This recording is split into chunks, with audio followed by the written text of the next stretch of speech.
India TV 9 news Maharashtra.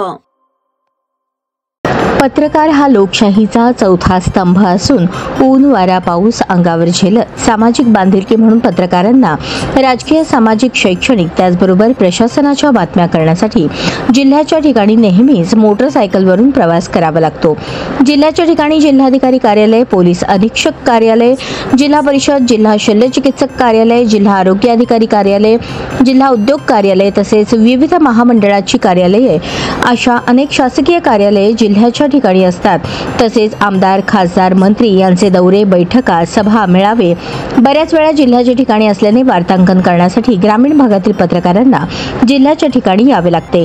ग्रामीण भागातील अनेक पत्रकार अतिशय अल्प मानधनावर काम करत असल्याने जिल्ह्याच्या ठिकाणी मोटरसायकलवर येणे जाणे परवडत नाही।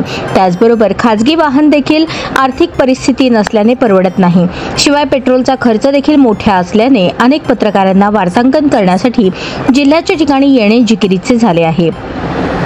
जिल्ह्याच्या ठिकाणी बातमी महत्त्वाची असल्याने पत्रकारांना यावे लागते। अनेकदा ऊन वारा व पावसामुळे पत्रकारांना विविध अडचणींचा सामना करावा लागतो। त्याचबरोबर तालुक्याच्या ठिकाणाहून जिल्ह्याच्या ठिकाणी मोटरसायकलवरून येण्याचा प्रवास देखील धोकादायक असतो। त्यामुळे ग्रामीण भागातील पत्रकारांना एसटी मधून मोफत प्रवास मिळावा म्हणून पत्रकार सुरक्षा समितीच्या वतीने सोलापूरचे जिल्हाधिकारी यांना 6 मार्च 2025 रोजी निवेदन देण्यात आले होते। याबाबत राज्य सरकारने अद्याप निर्णय न घेतल्याने राज्यातील ग्रामीण भागातील पत्रकारांना एसटी बसमधून मोफत प्रवास मिळण्याबाबत राज्य सरकारचे लक्ष वेधण्यासाठी पत्रकार सुरक्षा समितीच्या वतीने बुधवार दिनांक 23 एप्रिल 2025 रोजी पूनम गेट जिल्हा परिषद या ठिकाणी धरणे आंदोलन करण्यात आले।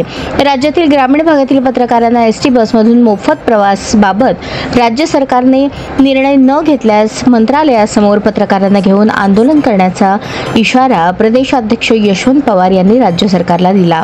कोण म्हणते देत नाही, घेतल्याशिवाय राहत नाही, पत्रकारांना मोफत प्रवास मिळालाच पाहिजे, पत्रकार सुरक्षा समितीचा विजय असो अशा घोषणांनी जिल्हा परिषद परिसर दणाणून सोडण्यात आला।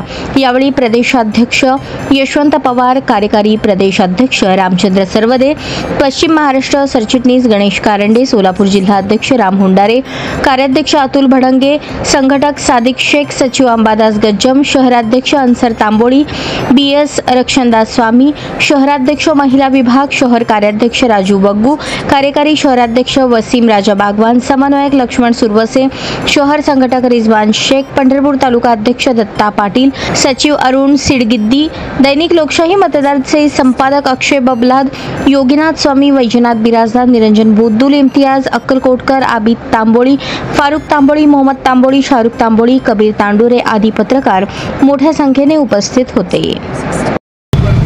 मी यशवंत पवार, प्रदेशाध्यक्ष पत्रकार सुरक्षा समिती महाराष्ट्र।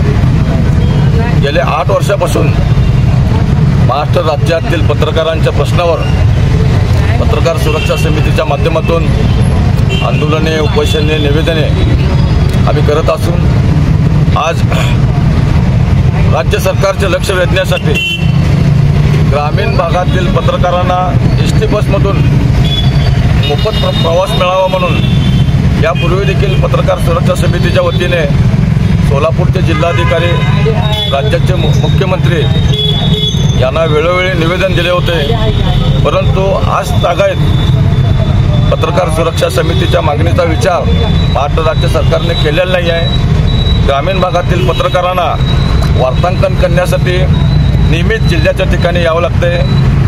जिल्ह्याच्या ठिकाणी जिल्हाधिकारी कार्यालय, जिल्हा परिषद, SP ऑफिस यासारखे बरेच मोठे कार्यालय आहेत। त्या ठिकाणी ग्रामीण भागातील पत्रकारांना मोटरसायकलवरून यावं लागते, ऊन वारा पाऊस झेलत। याबाबत पत्रकार सुरक्षा समितीने अनेक वेळा पत्रव्यवहार राज्य सरकारकडे केलेला आहे। आज ग्रामीण भागातील पत्रकारांची अवस्था खूपच गंभीर आहे। त्यांना ST मधून मोफत प्रवास मिळावा म्हणून आज या ठिकाणी पत्रकार सुरक्षा समितीच्या वतीने लक्षवेधी राज्य सरकारचं लक्ष वेधण्यासाठी आम्ही या ठिकाणी आंदोलन करीत आहोत। राज्य सरकारने आमच्या आंदोलनाची गंभीर दखल घ्यावी आणि ग्रामीण भागातील पत्रकारांना एसटी मधून मोफत प्रवास मिळावा अशी मी या ठिकाणी मागणी करतो। यापुढे जर राज्य सरकारने पत्रकार सुरक्षा समितीच्या मागणीचा जर विचार नाही केला तर पत्रकार सुरक्षा समिती मंत्रालयासमोर महाराष्ट्र राज्यातील ग्रामीण भागातील पत्रकारांना मोफत एसटी मधून प्रवास मिळावा म्हणून आंदोलन करेल अशी या ठिकाणी मी सांगतो।